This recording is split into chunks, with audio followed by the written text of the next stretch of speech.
Hello everyone, Bill Parish here from GTT Audio, and welcome to the channel today.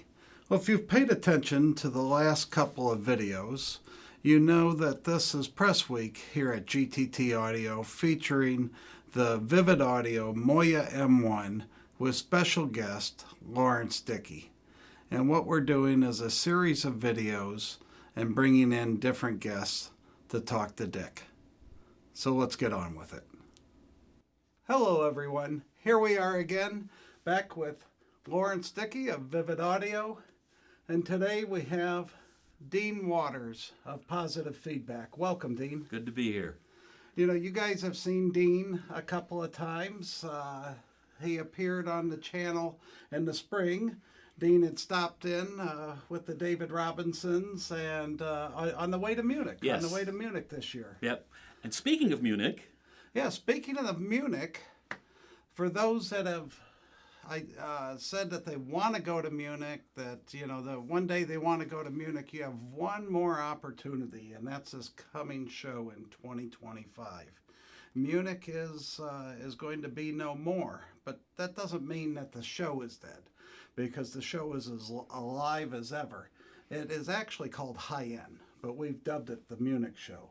But the show's name is High End, and High End is getting out from under Motor World, as Laurence had said, and High End is moving to Vienna, and you know that's a great city. it's that's Music City. It's Music City. It's going going to be great. From Motor City to Music City. Right. Yes. Or it is more appropriate. Really. Yes, it is more appropriate. There's several times that I flew from the high-end show Sunday, flew over into Vienna just to see the Vienna Philharmonic at Musikverein, and went to the music opera. In fact, Dr. David Robinson went with me. Oh, did he? time. Okay, Yeah, great. Yeah. Yeah. We went over there. Yeah. We took photographs. We saw the opera one night. We went to Musikverein to see the orchestra one night. So We sang I sang in Vienna when I was in college, in a college group we were in. We did a symposium of choral music, and we were the one choir that represented the United States. This was back in '87. Oh, it's phenomenal. Crazy. There's a park that's like Composer Park. I don't know what the official name is, but you know, every 50 feet or so, there's a bust and a sculpture of another composer, and yeah, it's all about the music in Vienna. So, you know, I think it's a positive thing. Yeah. I truly do. It's gonna be great. I'll miss my pork knuckles that I enjoy. Yes. Oh my God, the Shrine Hacks. You know, you're only in Munich once a year, and I eat it every night. But yeah, Wiener Schnitzel's not too bad either. No. Yeah. Dean, so you were here. You heard the Master Fidelity. You heard the Kronos, the AudioNet, the Realization cables. You've done wonderful reviews on Moa Moa and Vivid, and you've got TLA and Vivid under and still Kabbalah Sosna under review at this point is what you're doing. But you heard the spirits. You know my system. Yeah. Know the room. Know the spirits. And now you're hearing the Moyas for the first time. Oof. Yeah. And you know, the spirits themselves were amazing. And at that time, we were talking in terms of mic feed, where we're hearing what the mics picked up, right? This, for the first time in my experience, goes so far beyond that. It's no longer about mic feed. It's now being on stage with the performers, all of the imaging, all of the nuance. You know, if you've been a performing musician, and I thankfully have been for many years, and you've been on stage enough times, you understand the difference between all of the little subtle nuances that happens with the players and with the instruments and with the chair when it squeaks and when the conductor turns the page. You get all that when you're on stage, and you lose that upon playback. Well, as it turns out, we've been able to capture that for decades, but we haven't been able to get it out, I think, until now. I think we're hearing what the conductor hears. Yeah, and in some cases, we're hearing it better than what the conductor heard. right? We're hearing better. We were listening to the 1957 Stokowski recording of Hungarian Rhapsody No. 2, and I'm sitting there saying, we're hearing it today better than he did when he made that recording 67 years ago. He couldn't have played it back like that. No, not at all, not at all. And you're right. We're probably hearing it better than when he was standing there. Yeah, yeah. It's unbelievable. And it transcends, and when you get this, when you're on stage, it transcends the sort of the conscious psyche, and you're trying to get to the heart because you want to get to the heart of your audience. That's your goal as a musician. How am I moved so that my audience can move with me? And now I'm sitting in the listening seat and I'm being moved. Not, the speakers have long disappeared into the room. There are no speakers, right? And everything is there. And I'm reliving those days. When I was in music school, you're listening to live music every day. You're in practice halls and and recitals and juries and right? And I'm having these flashback memories of what it was like to be back in music school, because everything that happens in that environment comes back.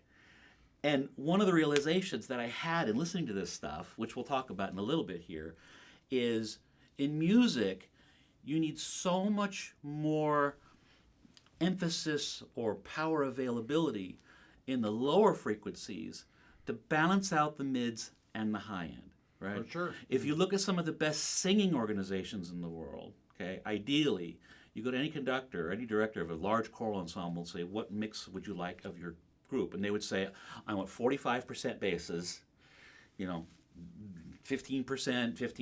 and I want 6 sopranos or 7 sopranos, right? It's a pyramid. Okay. It's a pyramid, right?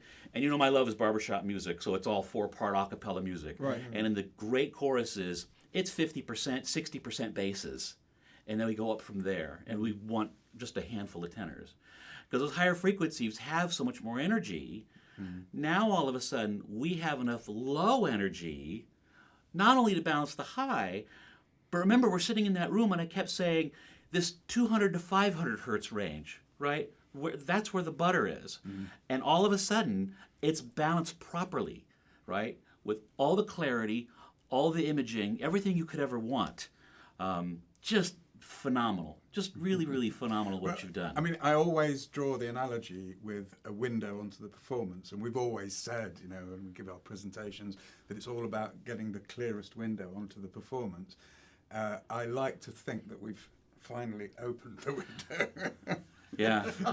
I would say you have. We've heard clarity. Again, it's completely and utterly musical. It is. Or natural. There's nothing here that could ever be perceived as negative. Or etched or we've removed the hi-fi aspect of it by a lot. And as you listen a lot, you learn what to listen for. Yeah. As you evaluate systems, I mean, you've done this for a long time. When you're listening, you immediately know this is what this needs. It doesn't take or this is long. what this lacking. Yeah, this, okay, this is good, but there's always. With this, there's no downside. No. And even as we're walking around the room, and we'll talk. I want to talk about the shape of the drivers. As I'm walking around the room, and I'm going between the speakers, and I'm coming back, and I'm walking all over the place, and I'm listening to the sound change. And as it's changing, just because of where I'm standing, but I'm not losing any of that crispness, any of the detail. None of it gets lost. Doesn't matter where I was in the room. And I sat in the center seat for a good hour and change today.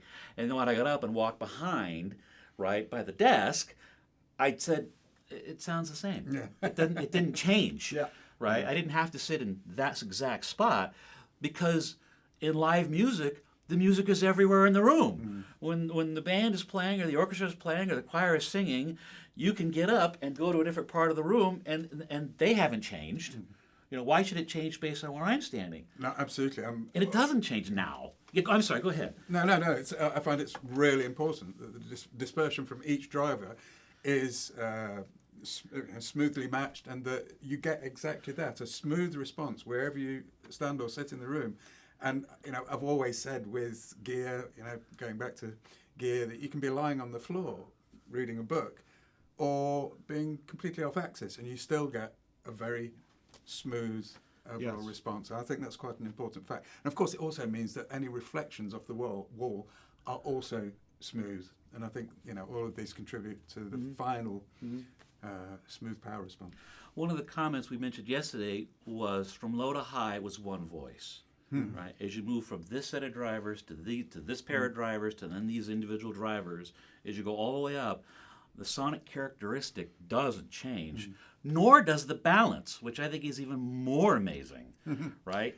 All the way through, everything is supporting everything else. You talked about, for example, the breakup frequency being orders of magnitude above where the driver sits and where the crossover is.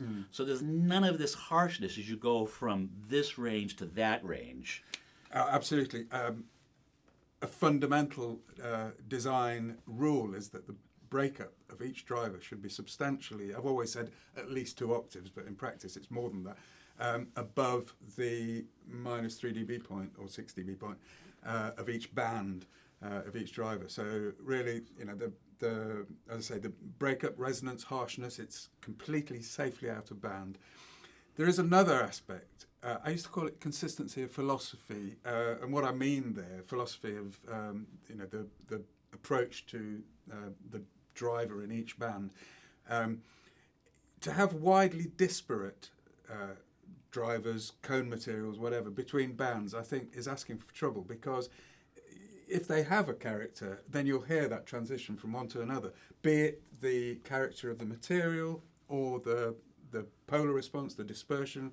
I think it's important to have consistency. So in our particular approach, we use aluminium, basically aluminium for all the bands, although towards the top now we have carbon fibre on the mid-range and then the diamond-like coating on the others. But fundamentally, they are aluminium drivers, which are acting comfortably within the frequency band before they begin to beam. And I think that consistency is really a very important part of delivering that smooth integration. We talked about the shape of the dome.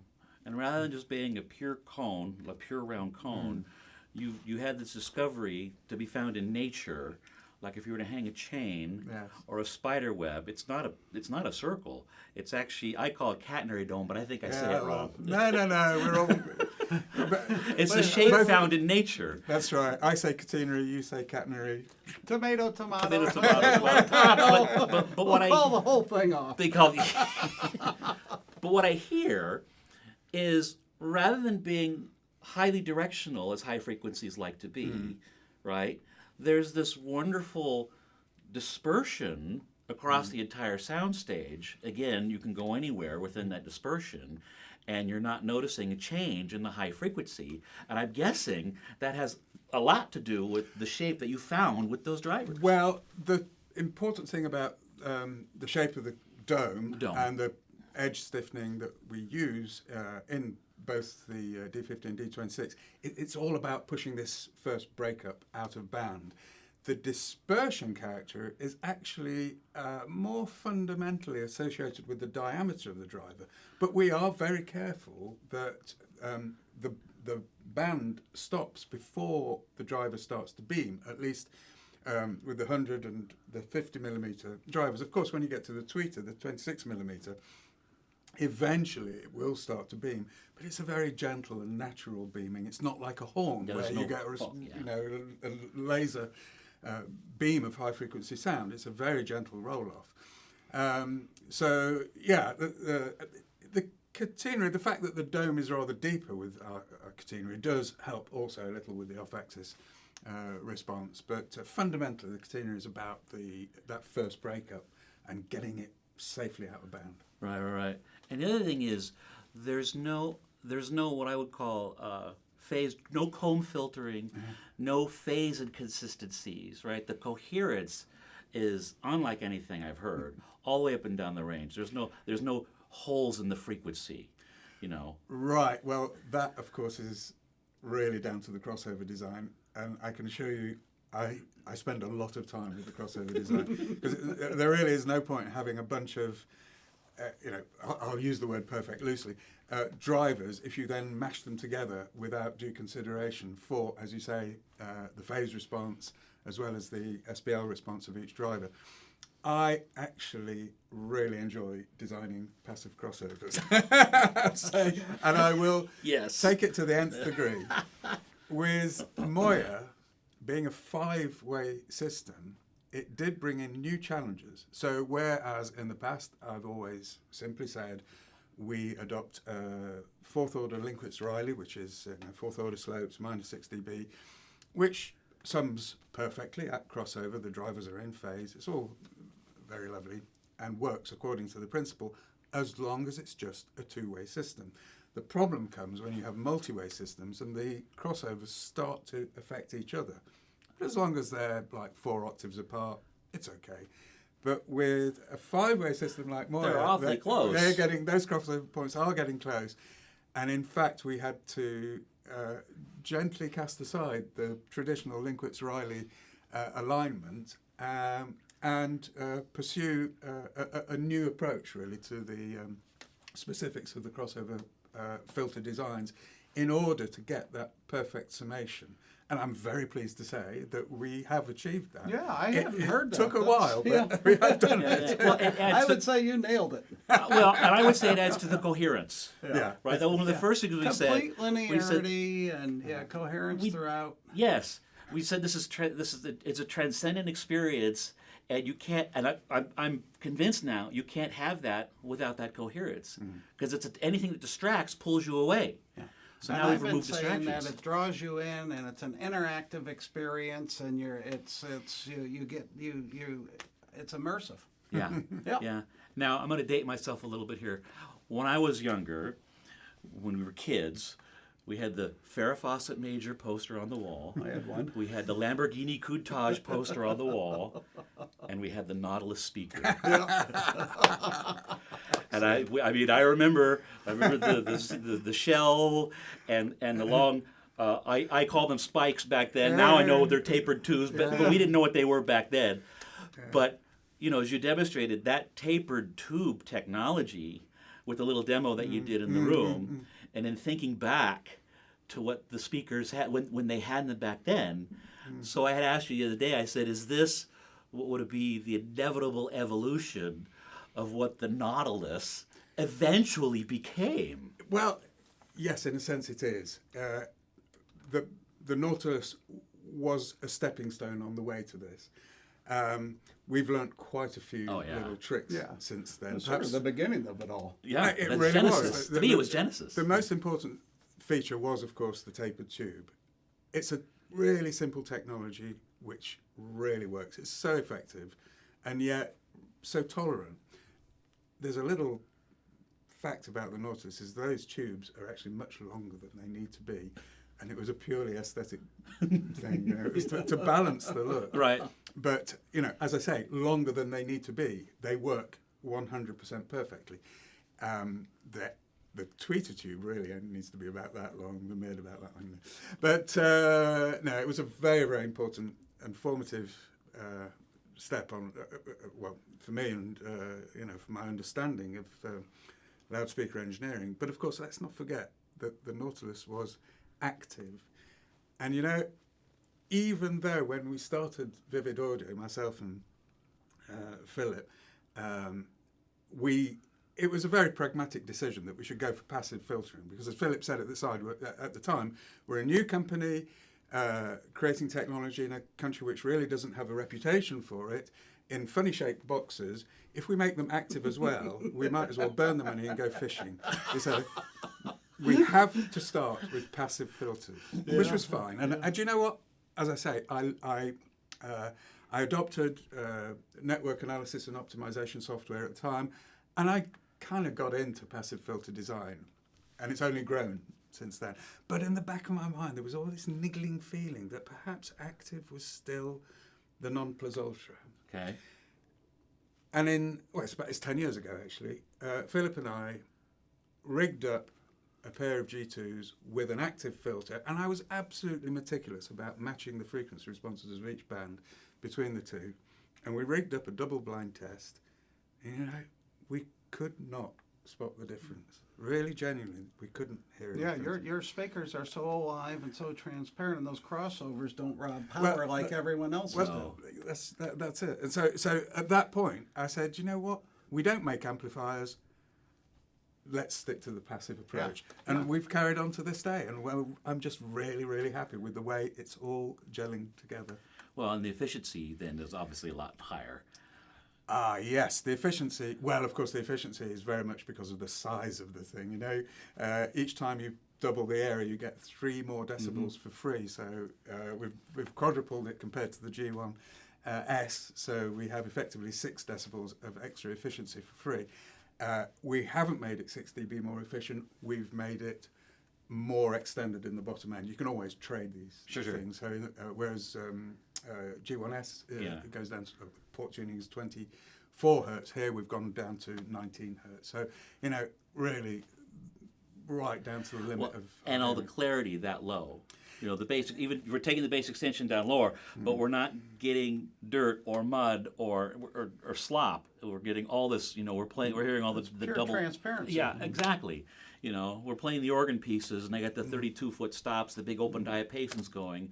You know, and you're hearing every single beat of the pipes. It's just rather than it just blending together and becoming a note, you're actually hearing the articulation. You're hearing the articulation, right? When the double bass you're hearing the horsehair on the bow, but you're also hearing the actual vibration of the string itself. You're hearing each rather than just a note. Really incredible, really incredible. Now, one of the things that I noticed, I'm going to talk one more thing, because I've had you sent me the K45s and the K90s, which I absolutely love. And one of the things I loved about them was rather than, because the woofers are side mounted with the ports, I love the fact that they're not shouting the bass at me. They're not, it's not in your face. And so with these M1s, with all those bass drivers on the side, you get all this clarity without it smacking you in the face. I mean, it's just, what a difference that makes. I never want to just hear... because you have 8 woofers doesn't mean it's this is a bass. No. It's not a bass monster. No, it's not. It reproduces live instruments properly. Yeah. It does. And when the bottom end is in the recording, it knows how to move air and flap pant legs. And it makes everything above it sound better. Yeah, and then on solo stuff, it's non-existent. You know, Yeah, we were listening to 2 recordings yesterday. One was a violin and piano, and you know the speakers are gone. Close your eyes, and then right where the pianist is, right where the violinist is, and then you could hear the width of the room that it was recorded in. that's right. You brought that up. And the soundstage is now wider than the speakers. Right, the soundstage goes clear out to here, and the imaging is this far out. And then the very next recording was dual piano, the Mozart, the 2 pianos. Oh yeah. And you hear right On where the the triptych recording, yes. Yes. Yeah, yep. And you hear right where the pianos are, and the room that it was recorded in was a narrower room. Yep. And you get that now on the M1s. When the room is this wide, the room is this wide. And when the room is this wide, the room is this wide. Incredible. Well, I've always said it's the importance of the sub bass of the ultra low bass is in giving you cues and clues about the environment in which the recording was made, the hall, and thereby putting the notes and the timbral signature into perspective. And I think that's the important thing. You don't necessarily actually have musical information down there. It's about perspective. It's about taking you out of the listener's chair and putting you into the hall on the stage. Absolutely. I think you should watch, rewatch, and rewatch this video over and over and pay attention to the things that Dean says and listen for the things he hears. Because, Dean, you articulate it better than anyone else. Thank you. I mean, you truly do. I hear that stuff too. I don't know if I've ever expressed it or articulated it, but you've articulated in a manner of these are things that you should be listening for. These are things that you should be hearing in your system. And if you're not hearing it in your system, well, then maybe you need an upgrade, or or you need to come to You Vivid. need to call him. You need to come to Vivid. You need to call him. He'll set you up. But yes, these are things that they are obtainable, not just with a $465,000 speaker. I mean, you can hear. Yeah. The ones that I have. Maybe not the subsonic stuff, but you can hear all the top end stuff that you're talking about in the S12s. Because it's the same drivers, the same upper drivers, the same technology, the same tapered tube, the same catenary dome, all that stuff. Ultimately the same philosophy. With the proper cables, I'm Mr. KS, and with the Kabbalah Sosna cables. Yeah, beautiful. They're linear. They don't have holes in them. Most cables don't capture the left hand of the piano. Listen to your system and see if it goes down. See if it disappears. If it does, you've got the wrong cables. I love Joe's philosophy about it's about.